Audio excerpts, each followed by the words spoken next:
الألبان الحيوانية سواء اللبن البقري أو الجاموسي نقدر ندخله الطفل بعد عمر سنة، ولكن في المرحلة الأولى في إدخاله للطفل بنعمل تشيك كده للطفل عشان نشوف هل جسمه هيتقبله ولا لا.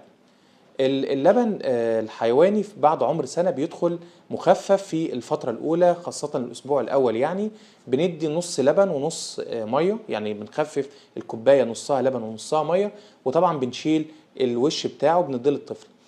في حالة عدم حدوث أي تحسس زي حساسية جلدية أو إسهال أو ترجيع أو إمساك شديد أو دم في البراز مع بداية إدخال الحليب، بنبدأ ندخل اللبن بعد كده وبنديه كامل وبوشه عشان الطفل يستفيد من الدهون اللي موجودة في القشطة، فده بيزود وزن الطفل بشكل كويس. طبعا احنا كمية اللبن اللي الطفل بياخدها بعد عمر سنة ما بننصحش بأكتر من كوبايتين في اليوم، اللي هم حوالي تقريبا نص لتر أو 500 مللي يعني من اللبن. أشوفكم على خير.